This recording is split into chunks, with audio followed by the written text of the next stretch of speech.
Bueno, ya, listo. Eh, Estamos en la sesión 23, semana 13. El tema es seguridad y calidad de vida en el trabajo. El objetivo de esta sesión es describir el contexto de la gestión de la salud, seguridad e higiene en el trabajo. Es decir, vamos a hablar un poco de la higiene y la salud. Profe, vamos a hablar de cómo se baña la gente. No, higiene es un término que se utiliza, ¿no?, para hablar de la salud de los trabajadores dentro de la organización. Hace algunos años, así como Maslow habló de las necesidades básicas, primarias y secundarias, ¿no? Scherber, que es otro autor que habla de motivación, habla de higiene y motivación cuando habla de la motivación, ¿no? En este caso, Scherber va a hablar o en este caso vamos a hablar de la higiene dentro de los entornos laborales. ¿Ok? ¿Cuál es el temario? Comprende la importancia de la seguridad y la salud en el trabajo, explica los aspectos principales de la salud ocupacional, comprende las causas y las consecuencias de los accidentes en el trabajo, ¿no? La salud implica que las personas no tengan accidentes, ¿no? Definir la calidad de vida en el trabajo y factores que se debieran en la gestión del recurso humano. Eso es lo que está relacionado. A ver, vamos a observar este video. Yo les voy a pedir que lo observen con calma y tranquilidad en casa, ¿sí? Con calma y tranquilidad en casa. ¿Sí? Copien por favor el enlace. Gracias, Carolina. Gracias, Lucía. Por favor, jóvenes, está antes que te ganen, ¿verdad? Muy bien, muy atenta. Sí, bravo. Ok, revísenlo por favor. Ok, vamos, revísenlo por favor, 5 minutos.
Ok, si hemos analizado, hemos visto el video rápidamente, ¿por qué estas personas llegan a estas situaciones? Que sí, definitivamente nos encontramos, sí, Karina, te escucho, encontramos muchísimo estrés. Sí, mis buenos días. Buenos días. Sí, yo creo que por el estrés y más que todo que no saben cómo desatar ese estrés que tienen dentro, entonces que cualquier cosita que ven, los como que les incomoda, por así decirlo. Entonces la única reacción que tienen es atacar a otra persona o destruir algo. Quieren como que romper todo, porque no saben cómo gritar de que ya están cansados, por así decirlo. Si es, ¿quién más desea opinar?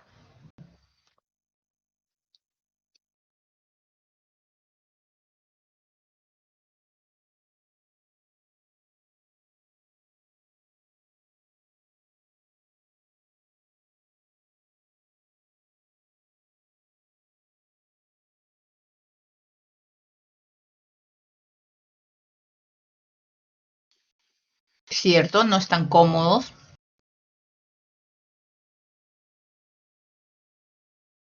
¿Qué más podríamos decir?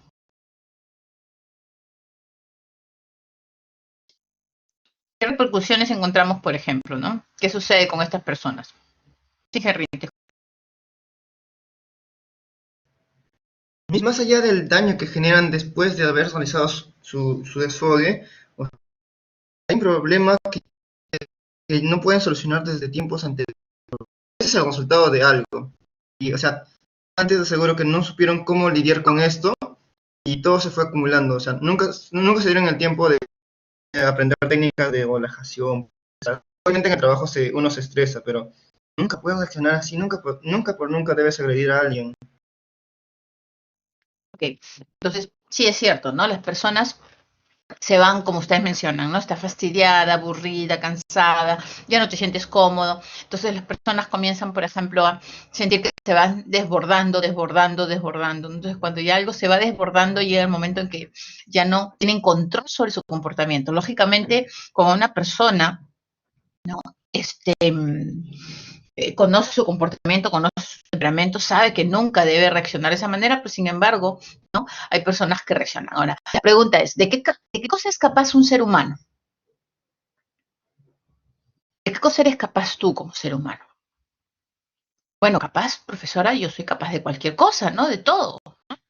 Entonces, los seres humanos somos capaces de todo, sí, pero controlamos nuestros impulsos. Ahora, si yo veo una situación, de repente, no sé, pues, asesinaron a alguien, ¿no? Violaron a alguien a que yo amo, una bebita, un sobrino, una hija, ¿no? De repente y tengo al frente al violador, de repente yo puedo reaccionar.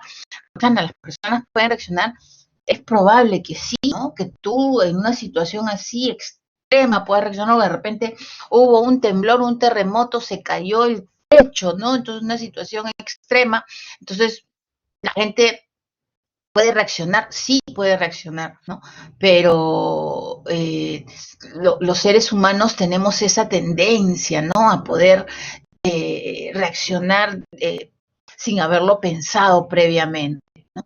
Entonces, tenemos que tener la mayor capacidad de control sobre nuestros propios impulsos. Debemos de tener nuestra capacidad de control sobre los impulsos, ¿no? Entonces, deberíamos de tratar de manejarlo, ¿no? De controlarlo, pero a veces se puede escapar, como en aquellos casos que les estoy mencionando que son extremos. ¿Se puede escapar? Sí, se puede escapar. ¿Listo? Entonces, para poder hablar de higiene y seguridad,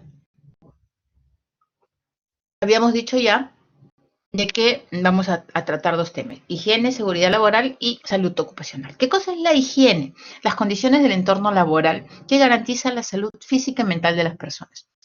Roxana, cuando una persona trabaja en una empresa, tiene que tener salud física y mental, el entorno tiene que ser saludable, definitivamente que sí. Si no trabajamos en un ambiente saludable, un ambiente adecuado, por ejemplo, lo que vemos ahora, ¿no? Con el equipo alto, con el aire acondicionado fuerte, con las computadoras que no funcionan, o sea, eso hace que las personas reaccionen o no se sientan cómodas y se vaya presionando la situación, ¿no? Salud ocupacional. Es una actividad que promueve y protege la salud de los trabajadores. Busca controlar las acciones y las enfermedades mediante la reducción de las condiciones de trabajo, ¿no? De riesgo, perdón. O sea, yo lo que trato es de buscar que las personas tengan el mejor entorno laboral, controlando, ¿no? Las situaciones de riesgo. Entonces, ¿cuál es el entorno físico de un centro, de un lugar de labores?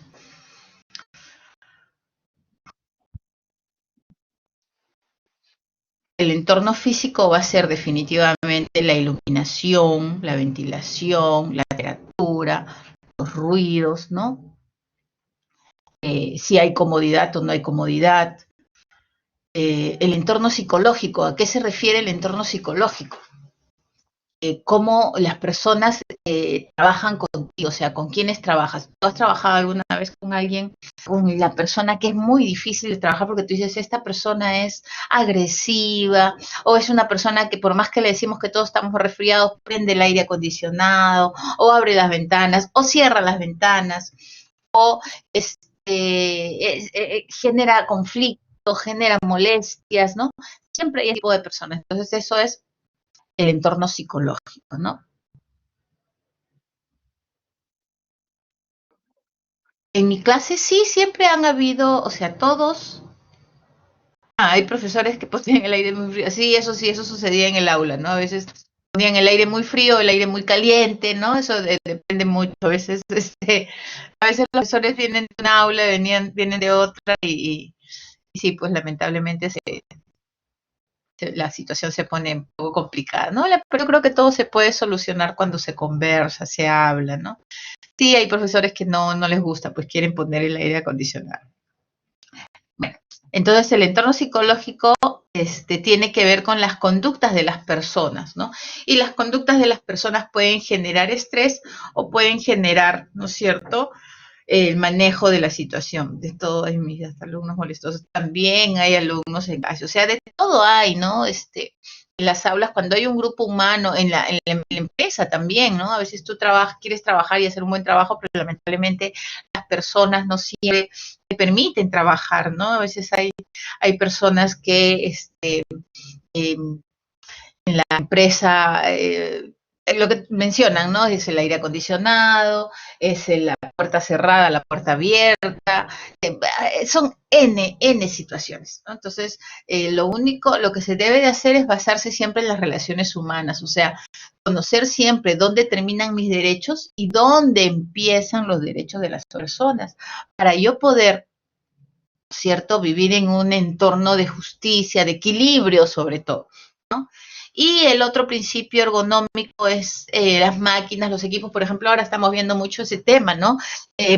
Las personas están trabajando en sus casas y de repente no tienen las comodidades. Entonces, algunas empresas que han enviado las sillas, han enviado las jugadoras, los escritorios a la casa de las personas, porque ya se sabía que se iba a trabajar hasta diciembre, hasta marzo del próximo año. Entonces, como son 3, 4, 6 meses, las empresas han optado por enviarte estas situaciones para que tú estés lo más cómodo posible. Hay empresas donde tú trabajas en una silla súper incómoda, no te da la facilidad, o el escritorio está mal ubicado, o hay demasiado frío, demasiado calor, ¿no? Entonces, o son demasiado pequeñas o demasiado grandes, o sea, todos estos entornos, ¿no? Tanto el entorno físico, el entorno psicológico, como el entorno ergonómico va a facilitar o no. Por ejemplo, ¿a quién no ha tenido una clase, ¿no?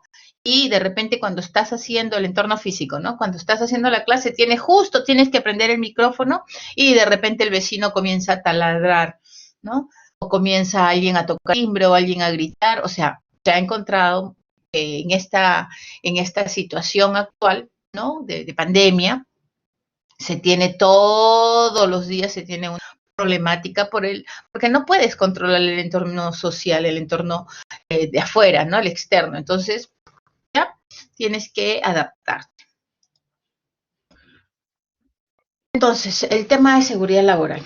En agosto del 2011 se promulgó la Ley de Seguridad Salud en el Trabajo, ¿no? Es la Ley 29783, que dice que el objetivo principal es promover una cultura de prevención de riesgos laborales en todo el país y cuenta con el deber de prevención de los empleados. O sea, ¿qué tengo que prevenir? Que si hay una ventana que se puede romper, tengo que asegurarme que esa ventana sea segura, ¿cierto?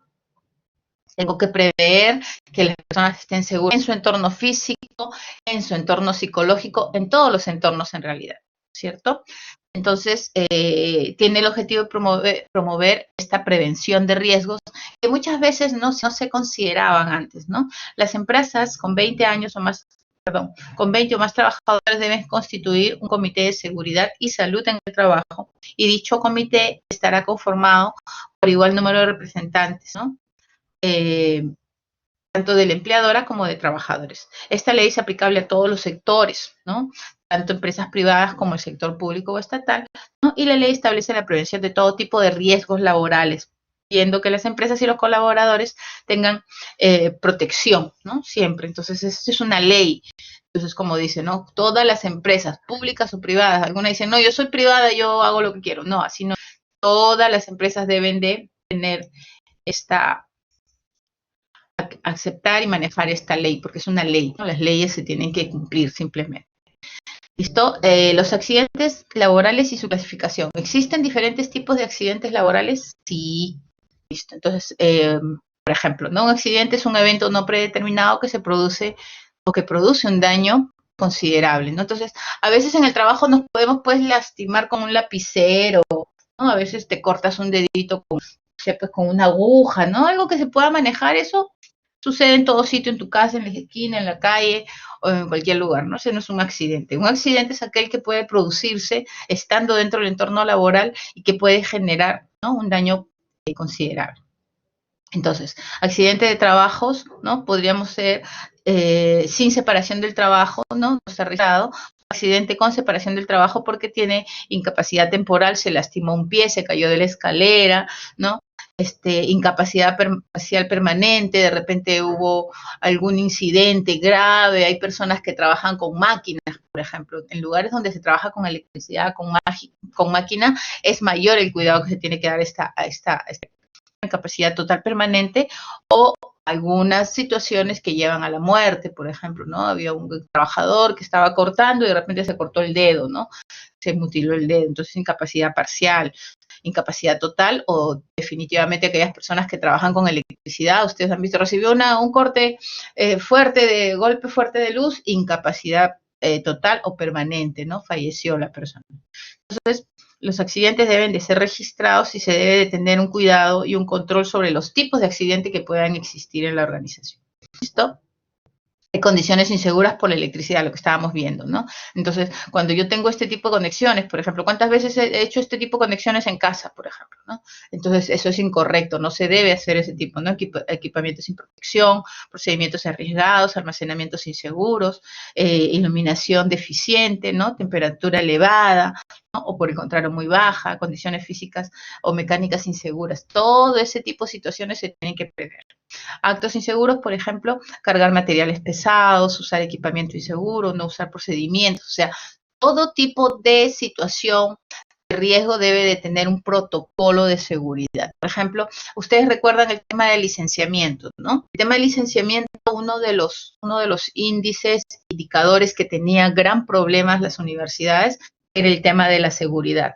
No habían señaléticas para escaleras, para fuentes de electricidad, no habían señaléticas para puertas de salida. Entonces, todas esas señales, ¿no? Que nosotros llamamos señaléticas, todos esos protocolos, ¿no? Para, por ejemplo, se tuvo que implementar protocolos para el desecho de basuras, de residuos tóxicos y no tóxicos. En las universidades a veces hay laboratorios, ¿no? Entonces, en los laboratorios se trabaja con desechos tóxicos y a veces todo se botaba en el mismo lugar, entonces se tuvieron que implementar sistemas en los que se les enseña a los estudiantes a hacer uso de residuos sólidos, residuos tóxicos, y los residuos tóxicos líquidos, sólidos, o sea, diferentes tipos de protocolos. Esos protocolos tienen que tener un manual, ¿no? Entonces todo eso se tuvo que implementar, ¿no? Adoptar posiciones de seguridad, subir con prisa o bajar escaleras o una escalera que sea insegura, que no tenga,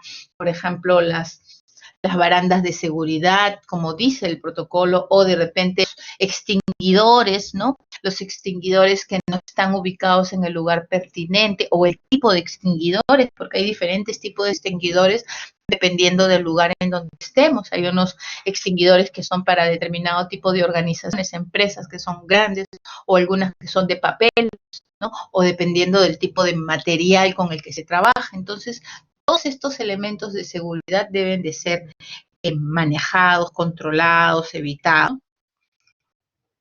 Entonces, sugerencias para crear un buen entorno laboral saludable, asegurarse de que personas pueden respirar un buen aire puro, ¿no? El costo de esta prevención es bajo si se compara con los para limpiar el aire, o sea, buscar que hayan espacios verdes, ¿no? Que tengan espacios verdes, ¿no? Evitar los materiales que puedan emitir olores o toxinas fuertes, evitar todo material o instalación que emita olores tóxicos cerca de los lugares donde estamos, ¿no?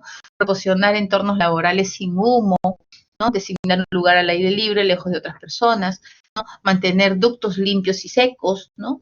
Los ductos de ventilación, por ejemplo, los mantenimientos, ¿no? Evitar traumas físicos mediante la ergonomía, es decir, buscar que los lugares donde las personas trabajen estén adecuadas al tamaño de las zonas y al trabajo que van a realizar. Si van a permanecer sentados por mucho tiempo, las sillas donde deben estar sentados deben tener todas las comodidades propuestas para este fin, ¿no? Entonces, cada persona es diferente y requiere usar equipos que se ajusten a sus características individuales. Por ejemplo, ahora el uso de las EPP, antes no se utilizaban, ¿no es cierto? Ahora se van a tener que utilizar más, las mascarillas, toda persona que vaya a trabajar se le tiene que facilitar las mascarillas, la protección, ¿no es cierto? El alcohol, cosa que antes no usábamos, pero que ahora lo vamos a integrar en todos los entornos laborales.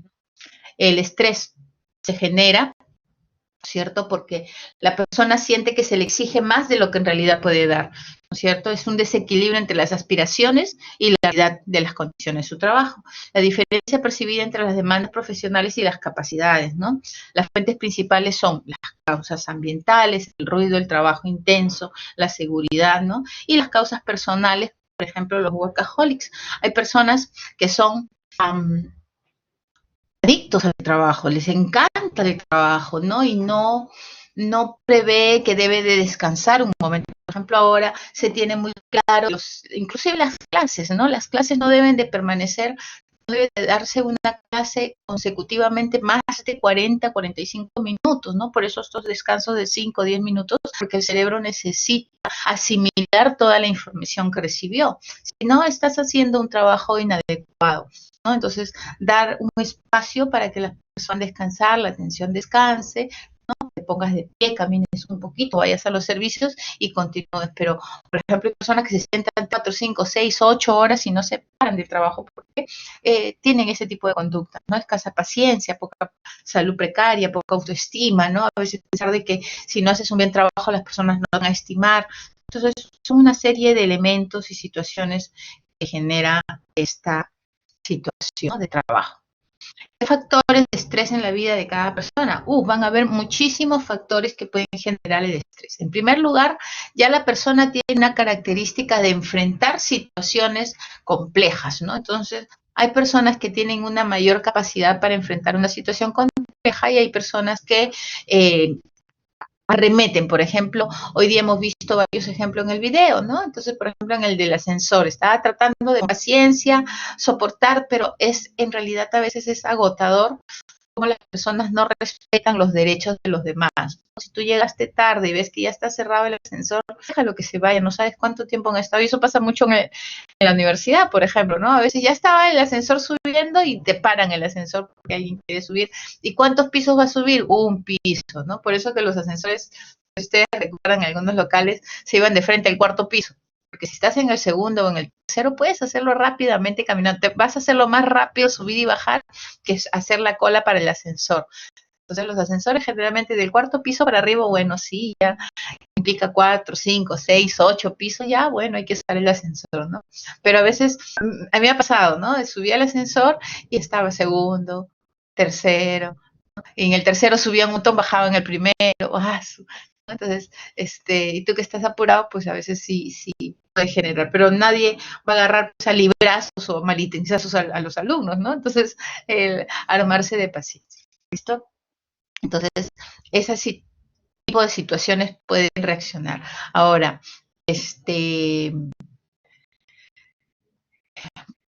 ¿cuáles son los factores que pueden afectar el estrés en la vida de cada persona? Los puestos, la función, la estructura, la cultura, los factores externos, las relaciones, ¿no? Algunos factores subjetivos, conductuales, cognitivos, fisiológicos y organizacionales.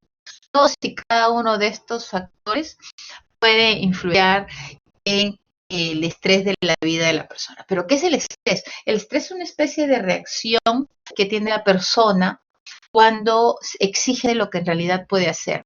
Entonces, cuando hay muchos factores, por ejemplo, nosotros le llamamos factores estresantes, ¿no? ¿Cuáles son los factores estresantes? Por ejemplo, el ruido puede ser un factor estresante, la presión puede ser un factor estresante, y presión de diferentes modalidades, ¿no? Hay presión familiar, hay presión económica, hay presión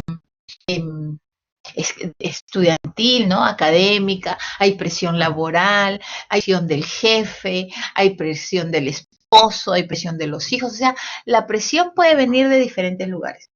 El problema no es la presión, el problema es cómo la persona reacciona a esta presión, es decir, cómo yo voy a controlar o no, ¿no es cierto?, mi reacción frente a la presión, porque a mí me puede presionar muchas cosas, pero va a depender si yo tengo la capacidad de poder controlar y manejar esa presión.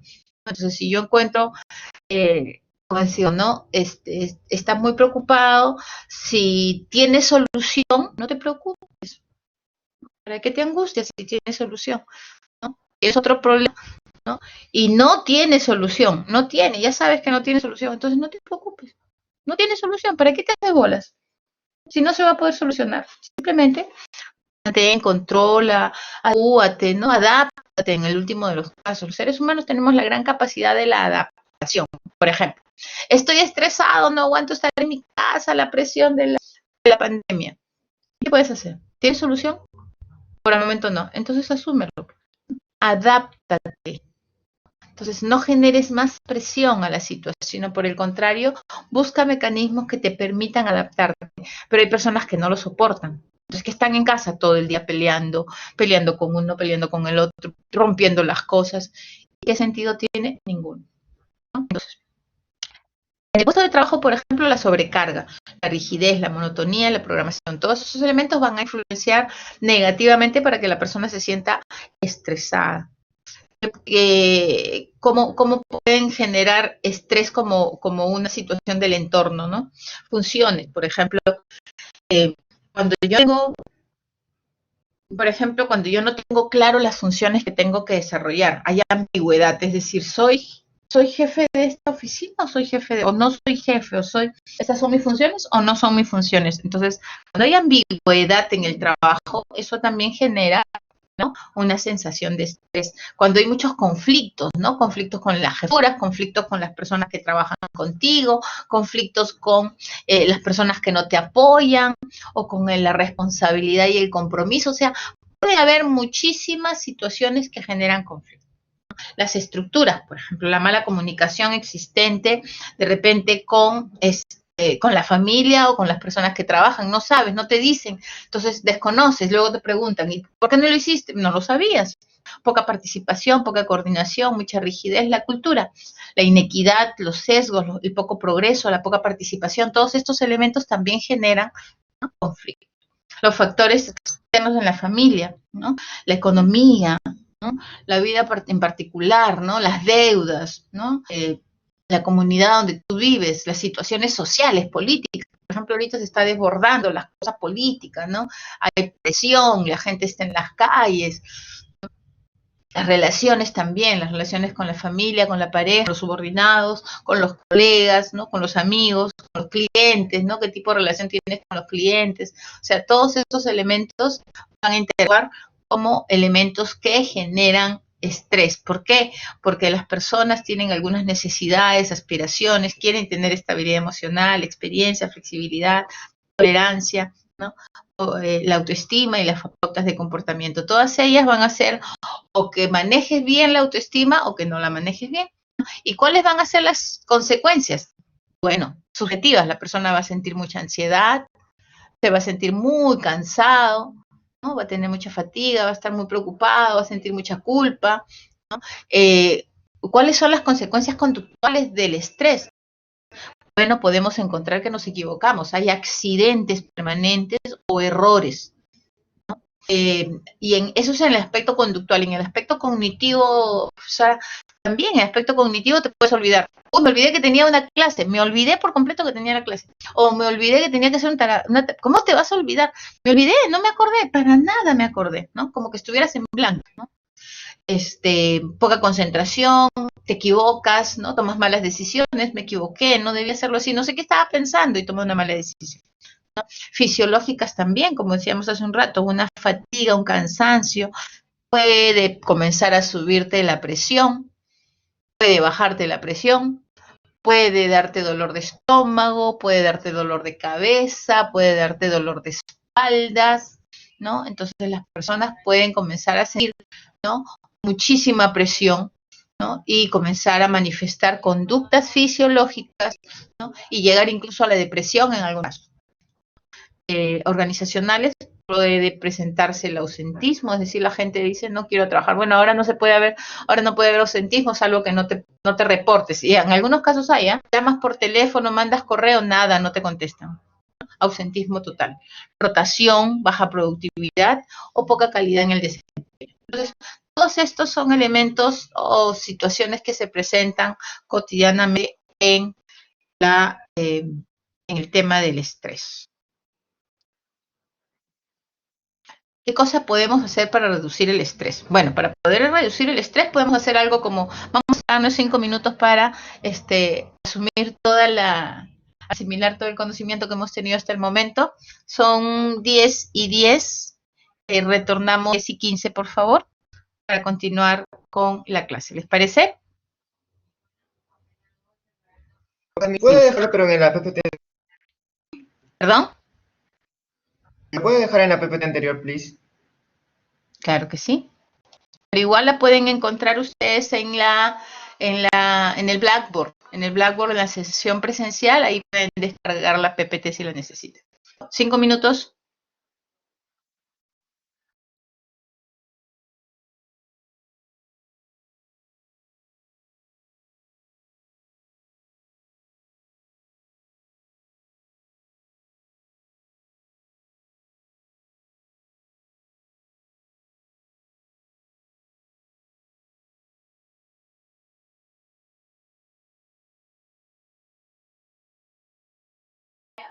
Chicos, listo. Entonces, ¿qué elementos podría yo utilizar para poder reducir el estrés? No, algunos elementos, por ejemplo, permitir que los colaboradores conversen amigablemente, ¿sabes? La rigidez de las estructuras son las que generan estrés, pero cuando nosotros generamos cierto descanso entre un trabajo y otro, permitiendo que las personas establezcan relaciones saludables, ¿no? Eso permite que se maneje de manera más adecuada, ¿no? Los procesos del manejo de las relaciones interpersonales. Entonces, por ejemplo, disminuir los conflictos, ¿no? Proporcionar control sobre cómo desempeñar su trabajo, o sea, darle control a las personas, ¿no? Para que tomen decisiones, permite también que el estrés disminuya, ¿no?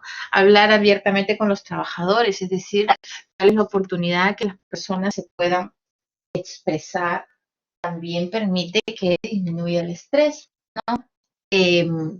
Apoyar el esfuerzo de los colaboradores, de las personas. Cuando alguien hace un buen trabajo, es bueno recompensar y decir, mira, estás haciendo un buen trabajo, reconocemos tu función, ¿no? Entonces, proporcionarle beneficios personales. Mientras la persona siente que crece, que mejora, ¿no? Está reforzando su trabajo, se esfuerza más, hay satisfacción laboral. Mantener niveles actuales de prestaciones para los colaboradores. A veces, disminuir prestaciones. Por ejemplo, si tú ya tenías derecho a prestaciones de salud, te las retiran. Si tenías derecho a vacaciones, te las retiran. Si trabajabas, por ejemplo, tenías tiempo libre en algún momento, te lo retiran. Entonces, conforme te van presionando, se va generando más angustia, ansiedad y estrés, ¿no? Reconocer, recompensar a los colaboradores también, ¿no? A ver.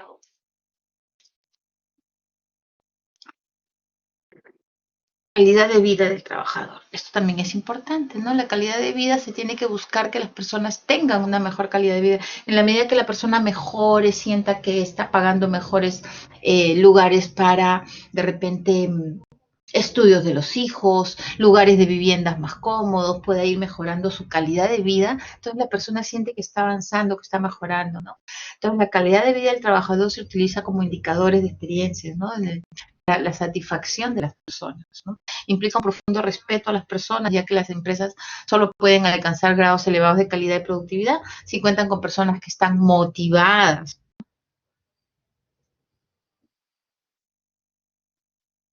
No te preocupes, Alfredo. Cuídate y cuida a la familia, ¿sí? Representa a la media que los colaboradores son capaces de satisfacer necesidades personales, ¿no? Entonces, tratar de ayudar a las personas para que se satisfagan, ¿no? De manera natural, ¿no? Entonces, por ejemplo, tenemos que buscar siempre de que las personas tengan esta capacidad. Entonces, por ejemplo, para acá nos hablan de la reflexión, ¿no? ¿Cuál es la diferencia entre higiene laboral y salud ocupacional? Buscar, ¿no? Establecer cuáles son los criterios que me permitan identificar, ¿no? La higiene y la salud, qué son los accidentes laborales, qué es el estrés, para qué sirven los indicadores de vida y cuáles son los factores que se derivan de la gestión de recursos humanos. Todos estos elementos nos permiten a nosotros entender mejor lo que es la gestión, ¿no? La gestión organizacional en este tema. ¿Listo? Ahora, a ver, ¿qué estoy haciendo? Mira, ¿qué tenemos? Sí, ¿podríamos repetir la parte de calidad de vida, por favor? De calidad de vida. A ver. Esto. Cuando nosotros manejamos el estrés, tenemos estas herramientas para reducirla, ¿no? Cuando nosotros reducimos el estrés, podemos desarrollar estrategias para la mejora de la calidad de vida. La calidad de vida del trabajador va a redundar en la calidad de vida laboral, ¿no? En que personas van a tener la posibilidad de tener un mejor desempeño. Entonces, cuando un trabajador siente que su familia está segura, siente que está pagando adecuadamente las deudas con las que está trabajando, está mejorando, su familia está en crecimiento continuo, esa persona como persona está avanzando, entonces la persona se siente más satisfecha, más motivada, más contenta, ¿no? Pero cuando tú limitas, ¿no? Y cada vez le vas quitando más derechos y aumentas y eres más abusivo, ¿no? Eres abusivo en el trabajo que se desarrolla en el trabajo, entonces eso no ayuda en la calidad de vida del trabajador. ¿Listo? Ok. Estos minutos que nos quedan, les voy a pedir por favor que utilicen 2 minutos para abrir su trabajo, ¿no? Abran su trabajo en el área que ustedes consideren que tienen alguna pregunta. Les voy a permitir para que ustedes compartan su pantalla y me digan, profesora, en esta parte del trabajo, que por favor me amplíe. Entonces, para poder orientarlos, asesorarlos. Si no tienen su trabajo a la mano, no se preocupen. Pueden hacerme una pregunta puntual, pero preguntas puntuales. Algunos me dicen, le voy a mandar mi trabajo de 20 hojas para que usted lo lea y me diga si está bien, ¿no? Entonces, eso a veces es un poco difícil porque yo no puedo demorarme en un grupo leyendo las 20 hojas. Lo que sí puedo es, profesor, en la página 2, en el renglón 4, ¿no? En la línea 4, ahí tengo una duda respecto a ese punto. Entonces, yo me voy directamente a lo que usted necesita, lo leo, entiendo qué requieren y los oriento. ¿Sí? A ver, voy a dejar el micrófono abierto para las preguntas que puedan hacer. Levanten la mano en orden, por favor. Y siempre dejando hablar a todos sus compañeros, ¿no? Este es un trabajo en equipo permanente. Entonces, si tienen alguna duda, pueden escribirlo en el chat o pueden levantar la manito para poder escucharlo. Uno por grupo, no todos al mismo tiempo.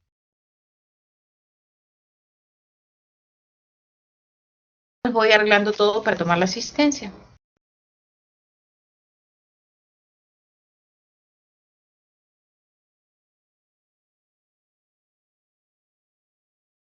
Mientras van buscando su archivo y se van organizando, yo voy a tomar la asistencia, ¿ya?